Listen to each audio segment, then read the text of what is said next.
रामगढ़ उपचुनाव को लेकर सुभाषपा के राष्ट्रीय प्रमुख महासचिव एवं पूर्व राज्य मंत्री उत्तर प्रदेश के अरविंद राजभर का आगमन हुआ। उनके आगमन को लेकर एक निजी होटल में प्रेस कॉन्फ्रेंस रखा गया। प्रेस कॉन्फ्रेंस के दौरान जिले के सभी पत्रकारों ने प्रेस कॉन्फ्रेंस में भाग लिया। मौके पे सुहेल देव, भारतीय समाज पार्टी के जिला अध्यक्ष, कैमूर के जिला अध्यक्ष घूरेलाल राजभर, सुभाषपा के प्रदेश अध्यक्ष बिहार उदय नारायण राजभर, प्रदेश महासचिव अमोद यादव, अंजलि राजभर के अलावा अन्य लोग मौजूद रहे।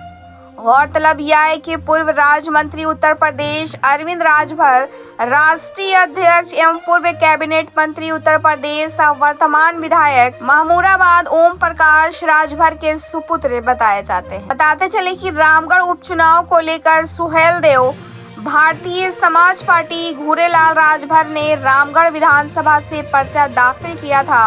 उसके बाद अपना नामांकन वापस ले लिया। इसके बाद सुहेल देव भारतीय समाज पार्टी भाजपा में शामिल हो गए। भारतीय जनता पार्टी में शामिल हो जाने के बाद भाजपा पार्टी के उम्मीदवार अशोक सिंह के पक्ष में प्रचार प्रसार में शामिल हो गए हैं। ब्यूरो रिपोर्ट, बिहार दर्शन।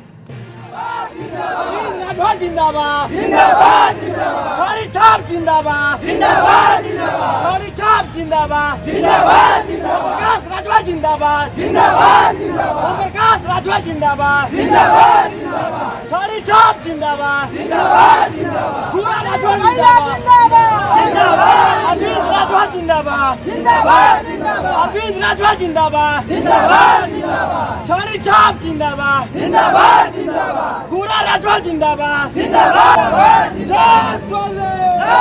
प्रेस कॉन्फ्रेंस का मुख्य उद्देश्य क्या है?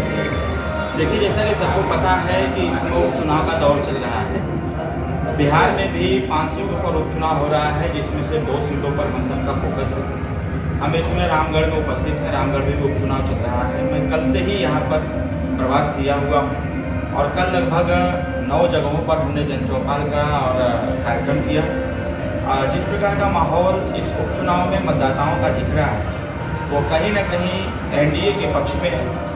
और वर्तमान हमारी सरकार, बिहार की सरकार ने जो विकास कार्य किए, यहाँ पर जिस प्रकार से सभी लोग मिलजुल करके इस विकास की बेहतरी के लिए कार्य कर रहे हैं, उसमें हम भी अपना एक छोटा सा सहयोग देने के लिए हम बिहार में आए हैं। अभी हम लोगों ने विगत लंबे समयों से बिहार में छोटे बड़े कार्यक्रम करके हम लोगों ने सबको यह बताने का काम किया है कि जिस जाति, जिस समुदाय या जिस वर्ग की कोई चिंता नहीं करता है, कोई शुद्ध नहीं लेता है, सामाजिक, शैक्षणिक, राजनीतिक और आर्थिक दृष्टिकोण से जो पिछड़े और पिछाड़े गए लोग हैं, ऐसे लोगों की कोई चिंता नहीं करता है।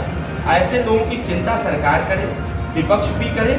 इसके लिए हम सब लोग पूरी तन्मयता और पूरी ताकत के साथ बिहार में अपने पार्टी के कार्यक्रम को आगे बढ़ा रहे हैं। उसी कड़ी में उपचुनाव में हम अपना समर्थन अपने प्रत्याशी, जो यहाँ के रामगढ़ के प्रत्याशी श्री अशोक कुमार सिंह जी, हम उनको अपना समर्थन भी दिए हुए हैं और समर्थन के साथ साथ उनका भरपूर सहयोग भी कर रहे हैं।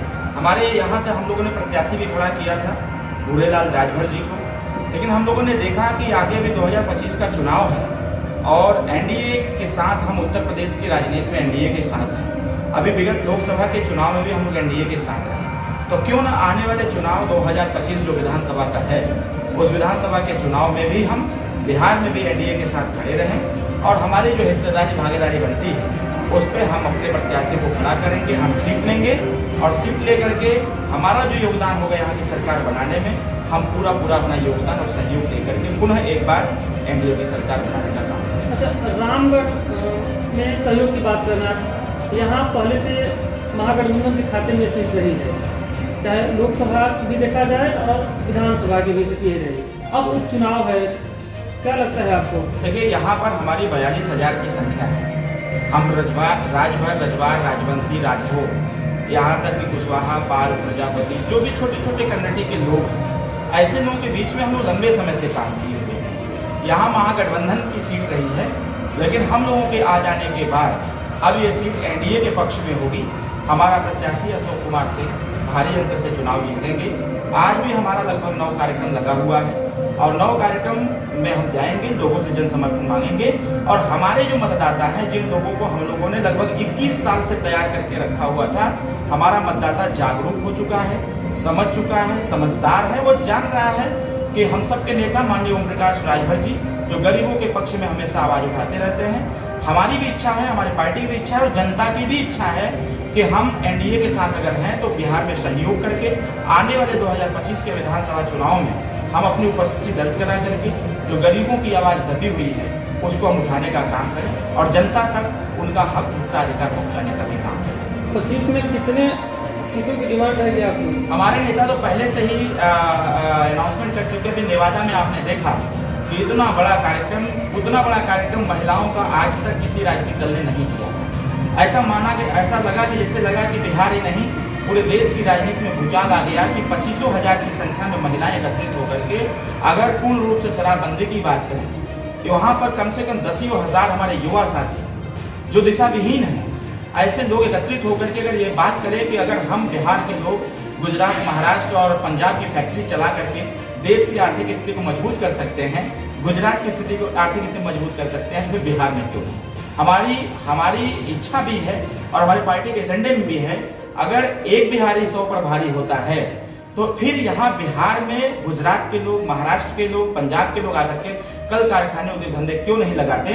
यहाँ पर उद्योग धंधे लगे, बिहार का नौजवान बिहार में काम करें और बिहार की आर्थिक स्थिति को जब तक नहीं बदलेगा तब तक बिहार की प्रगति नहीं होगी। मुझे खुशी भी इस बात की है, आने वाले 2025 के विधानसभा चुनाव में हमारी इच्छा है कि हमारे 10 विधायक और कम से कम विधायक जब बने हमारे तो 3 मंत्री बने और 10 विधायक जीतने के लिए 25 से 30 सीटों की हमारी डिमांड होगी।